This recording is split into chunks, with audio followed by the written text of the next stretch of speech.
প্ৰতিটো মানে দল সংগঠন বা সকলোৱে অনুষ্ঠানে ধৰ্মঘট কৰি থাকিবলগীয়া হৈছে। গেটৰ পৰা যদি সোমাই আহিলে যিটো গোপাল মৈত্ৰী তেওঁলোক আছে 18 দিন তেওঁলোক তাত বহি আছে। এই চৰকাৰৰ গা নলৰে।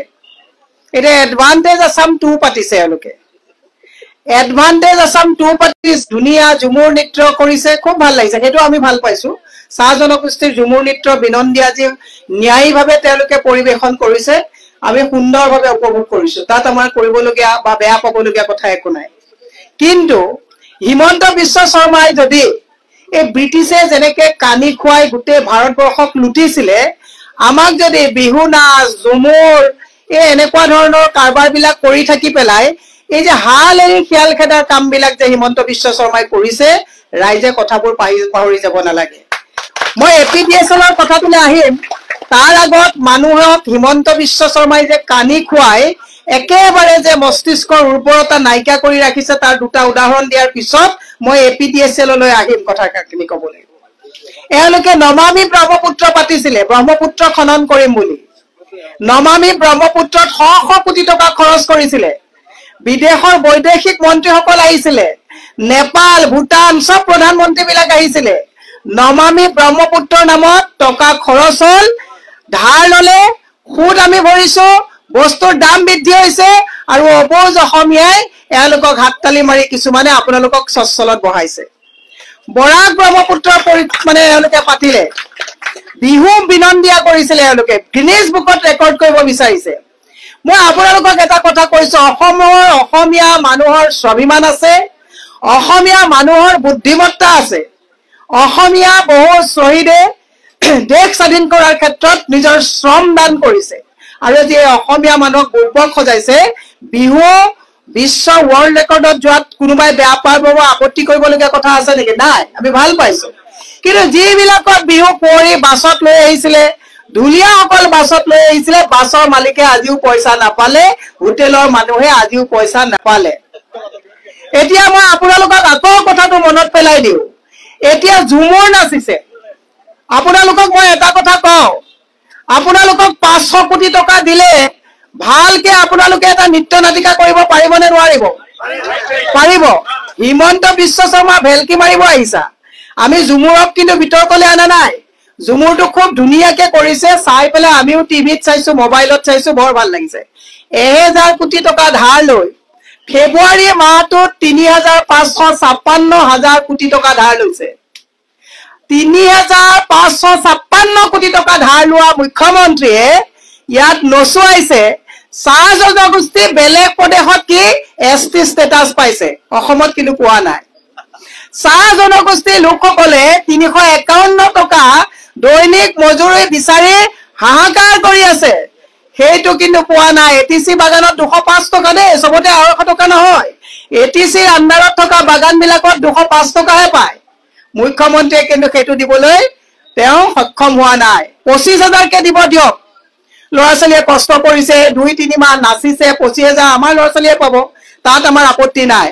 কিন্তু পৰীক্ষা দিব নালাগে, মেট্ৰিক চলি আছে, হায়াৰ ছেকেণ্ডেৰী চলি আছে, হিমন্ত বিশ্ব শৰ্মাক সম্পদ নালাগে, হিমন্ত বিশ্ব শৰ্মাক হিতাধিকাৰী লাগে।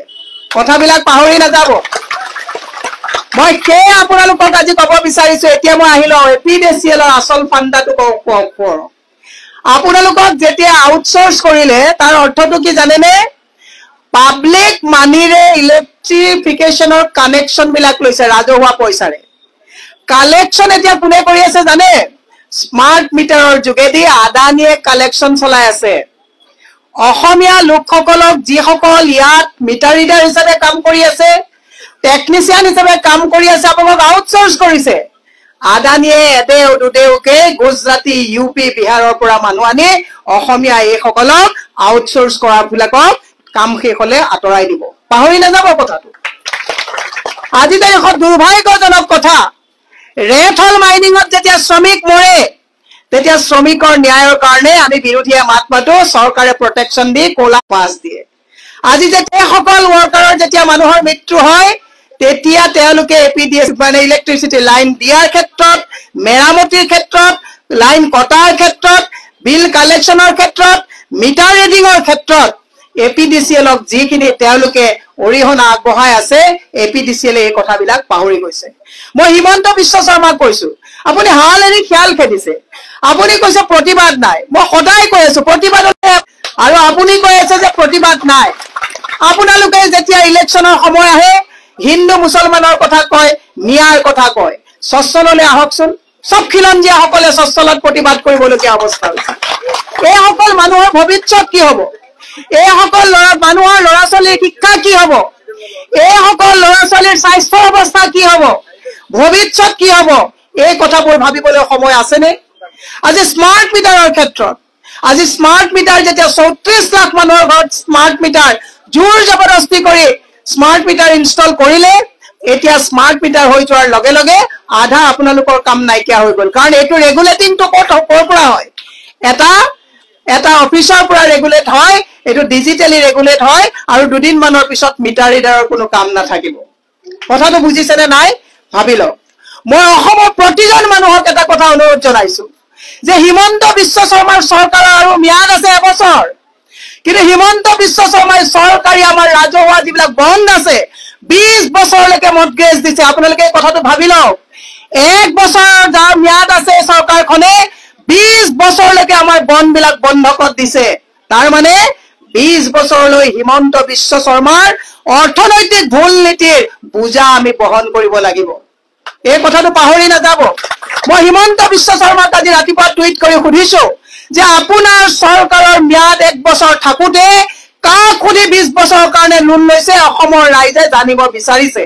কাৰণ আপোনাৰ অপকৰ্ম আপোনাৰ ভুল অৰ্থনীতিৰ দায়িত্ব কিয় 20 বছৰলৈ যুৱ প্ৰজন্মৰ মূৰত কঢ়িয়াই ল'ব এই প্ৰশ্নৰ উত্তৰ আমাক দিব লাগিব আজি APDCLৰ লোকসকলে 72 ঘণ্টাৰ ইয়াত অৱস্থান ধৰ্মঘট কৰিছে তেওঁলোকৰ যিটো চাকৰি ফিক্স পে কথা কৈছে কৰবাত শুনিছে য'ত বস্তুৰ দাম আকাশলংঘী হৈছে 17,000 টকাৰ স্লেবৰ ন্যায্য প্ৰাপ্যৰ কাৰণে যেতিয়া দাবী কৰে আপোনালোকৰ লগত আমি খাৰা হোৱাটো আমাৰ বিৰোধীৰ নৈতিক দায়িত্ব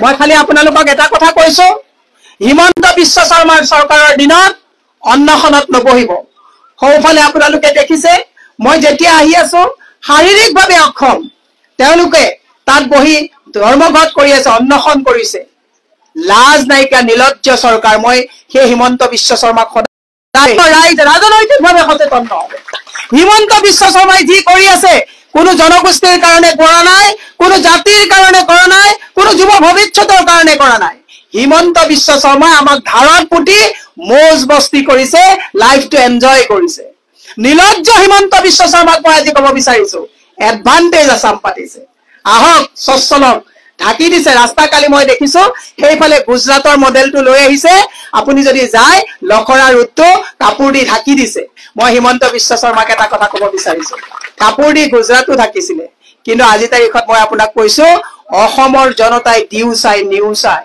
অসমৰ জনতাৰ যদি উদাৰতাক দুৰ্বলতা বুলি ভাবিছে হিমন্ত বিশ্ব শৰ্মাই ভুল কৰিছে বুলি মই আজি সচ্ছলৰ পৰা কৈ গৈ আছো এই সকল যিসকল লোক আজি য'ত আমি ঘৰত এটা সুইচ দবাওঁতে চিন্তা কৰি দবাও যে কৰবাত কাৰেণ্ট শ্বৰ্ট হৈ মৰিম নেকি কিন্তু এই সকল লোক আজি সচ্ছলত যি বহি আছে ইমান ডাঙৰ পাৱাৰ লাইনত তেওঁলোকে নিজৰ জীৱনটো তুচ্ছতাচ্ছিল্য কৰি কেটেমান পইচাৰ কাৰণে তেখেতসকলে নিজৰ জীৱনটোকো তেওঁলোকে তুচ্ছতাচ্ছিল্য কৰি চাকৰি শ্ৰম দান দিয়াৰ পাছত আজি 72 ঘণ্টীয়া অৱস্থান ধৰ্মঘট কৰিছে আৰু ইয়াত APDCLৰ যিসকল মুৰব্বী বিষয়া আছে তেওঁলোকে হুমকি দিছে যদি ধৰ্মঘট কৰা দৰমহা কৰ্তন কৰিম কিন্তু সেই সকল বিষয়ে পাহৰি যাব নালাগে তোমালোকৰো যে দৰমহা দি থকা হৈছে অসমৰ ৰাইজৰ তেজ পানী কৰা ঘাম মাটিত পৰোৱা পইচাৰে দৰমহা দি আছে দুৰ্ভাগ্য যে এনেকুৱা নৈতিকতা নথকা এনেকুৱা অসমক ভাল নোপোৱা দগাবাজ কিছুমানক অসমৰ দায়িত্ব দি দিয়া হ'ল যিসকলে অসমৰ ভৱিষ্যত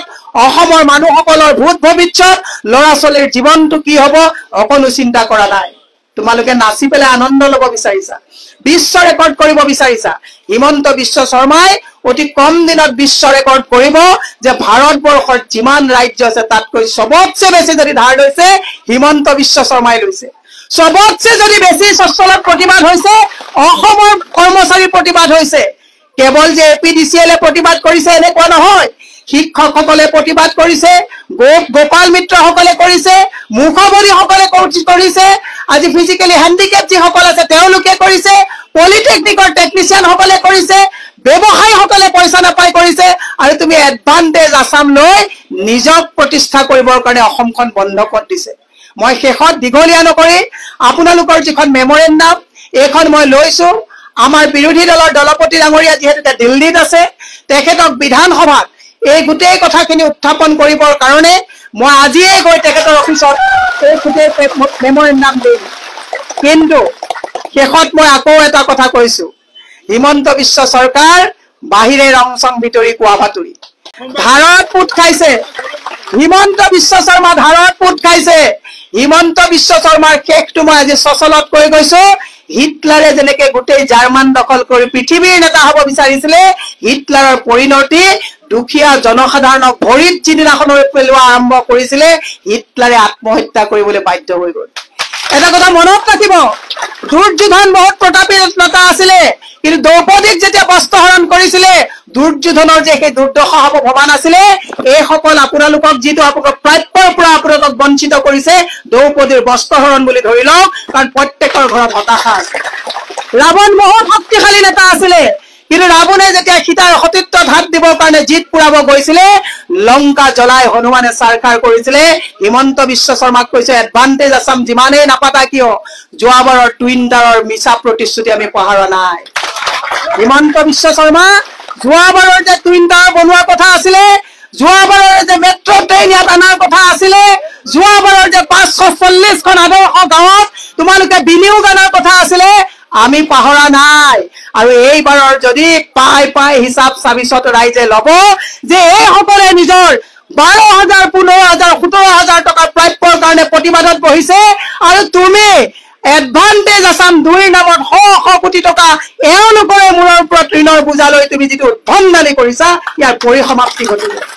মই তেওঁক আকৌ এটা কথা মনত পেলাই দিব বিচাৰিছো, APDCLৰ কৰ্মীসকলক কিন্তু প্ৰাপ্য আদায় দিব পৰা নাই, মুখ হেণ্ডিকেপ সকলৰ তেওঁলোকৰ প্ৰাপ্য আদায় দিব পৰা নাই, গোপাল মিত্ৰসকলক দিব পৰা নাই, পলিটেকনিকৰ টেকনিচিয়ানসকলক দিব পৰা নাই, শিক্ষকসকলক দিব পৰা নাই, JJMৰ ঠিকাদাৰক তোমালোকে 1200 কোটি টকা তোমালোকে আদায় দিব পৰা নাই, বিদেশে পইচা বিচাৰি হাতে ভৰিয়ে ধৰি ঘূৰি ফুৰিছা। তাৰ পিছত তুমি ইয়াত বিনন্দিয়া নৃত্যত আমাৰ এই কৰকাতলৰ পইচা তুমি খৰচ কৰিছা, দুৰ্ভাগ্যজনক কথা। আমি তেতিয়া এই ঝুমুৰ বিনন্দিয়াত আনন্দিত হলোহেঁতেন যদি বিনন্দিয়া কৰি তুমি জনজাতিৰ মৰ্যাদা দিলাহেঁতেন, তুমি যদি 351 টকা সমান্তৰালভাৱে দিলাহেঁতেন, চাহ জনগোষ্ঠীৰ কাৰণে কৰিছা বুলি আমি আমাৰ অন্তৰে তোমাক হিয়া উজাৰি আমি শলাগ ললোহেঁতেন।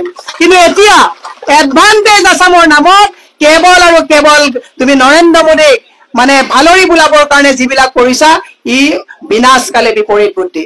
মই সেই আপোনালোকক এটা কথা জনাব বিচাৰিছো, নৰেন্দ্ৰ মোদী কেইবাবাৰো আহিছে অসমত, 16 মে'ত বিদেশী যাব বুলি কৈছিলে, 15 লাখ টকাকৈ সোমাব বুলি কৈছিলে, 2 কোটি চাকৰি দিম বুলি কৈছিলে। এই গোটেইবিলাক কথা বাকী আৰু বাকী হ'ল। সেইকাৰণে আপোনালোকক অনুৰোধ জনাইছো যে আপোনালোকৰ যিটো প্ৰতিবাদ, একমাত্ৰ বিৰোধীয়ে শক্তি, বিৰোধীয়ে বিধানসভাত আমি আপোনালোকৰ প্ৰতিবাদক যাতে পজিটিভ এটা আপোনালোকৰ ৰোল বিৰোধীয়ে প্লে কৰিব। এওঁলোকে আপোনালোকক যদি মৰ্যাদা দিলেহেঁতেন, আজি আপোনালোকে ইয়াত প্ৰতিবাদ কৰিবলগীয়া নহলহেঁতেন। বিৰোধীক নস্বাত নকৰিব, বিৰোধীৰ এটা সবল ভূমিকা আছে। আজি কংগ্ৰেছ এনেকুৱা এটা দল আমাৰ বিৰোধীত এই গোটেই কথাবিলাক আমি বিধানসভাত উত্থাপন কৰিম। আপোনালোকৰ যাতে ন্যায্য প্ৰাপ্য পায়, আদানীয়ে যাতে অসমৰ খিলঞ্জীয়া কোনো মানুহক যাতে নাকত আঙুলি থৈ চাকত ঘূৰাব নোৱাৰে, তাৰ কাৰণে কংগ্ৰেছ দলে সদায় আপোনালোকৰ লগত আছে আৰু ভৱিষ্যতেও থাকিব। আৰু মই প্ৰত্যেককে আজি এটা কথা কৈছো, আপোনালোকে ভালকে জানে, স্মাৰ্ট মিটাৰ জোৰ জবৰদস্তি কাৰো ঘৰত ইম্প'জ কৰিব নোৱাৰে, ইনষ্টল কৰিব নোৱাৰে। অসমৰ প্ৰত্যেকজন মানুহক আজি APDCLৰ এই ধৰ্ণা কাৰ্যসূচীৰ পৰা মই আজি জনাই দিব বিচাৰিছো যে ভয় নাখাব, ডিজিটেল মিটাৰটো কাষত সুপ্ৰিম কোৰ্টৰ যিটো অৰ্ডাৰ আপোনালোকে লাৰি থব। কোনোবাই যদি জোৰ জবৰদস্তি আপোনাৰ ঘৰত যদি স্মাৰ্ট মিটাৰ ইনষ্টল কৰিবলৈ যায়, ইমিডিয়েটলি আইনৰ সহায় ল'ব। কাৰণ গুজৰাটত তেওঁলোকৰ চৰকাৰ চলি আছে, তাত কিন্তু স্মাৰ্ট মিটাৰ ইনষ্টল কৰিবলৈ দিয়া নাই। মধ্যপ্ৰদেশত দিয়া নাই, ৰাজস্থানত দিয়া নাই। হিমন্ত বিশ্ব শৰ্মা, তুমি ঠিকাদাৰ হৈ অসমৰ মানুহক লুটাৰ যিটো তুমি আৰম্ভ কৰিছা, বিনাশকালে বিপৰীত বুদ্ধি, তোমাৰ বিনাশ অনিবাৰ্য। আৰু মই চৰকাৰক দাবী জনাইছো যে APDCL-ৰ যি দাবী আছে, এই দাবীসমূহ যাতে চৰকাৰে মানি লয়। তেওঁলোকৰ ফিক্স পে ওপৰত যিখিনি তেওঁলোকে ন্যায্য দাবী কৰিছে, এই দাবী যাতে আপোনালোকে সম্পূৰ্ণ কৰে। আৰু তাৰ উপৰিও তেওঁলোকৰ চাকৰি এতিয়ালৈকে নিয়মীয়া হোৱা নাই। ইয়াত থকা প্ৰায় 5,000-ৰ ওপৰত যিসকল চাকৰি কৰি থকা লোক আছে, তেওঁলোকৰ নিয়মীয়াকৰণৰ দাবী জনাই স্থাপন কৰিবলৈ বিৰোধী দলপতি ডাঙৰীয়াক আজিয়ে আপোনালোকৰ স্মাৰক পত্ৰ প্ৰদান কৰে। আপোনালোকৰ এই প্ৰতিবাদত আমাৰ সহযোগিতা আছে বুলি আজি জনাই মই মোৰ বক্তব্য সামৰণি মাৰিছো। জয় হিন্দ, জয় অসম, জয়।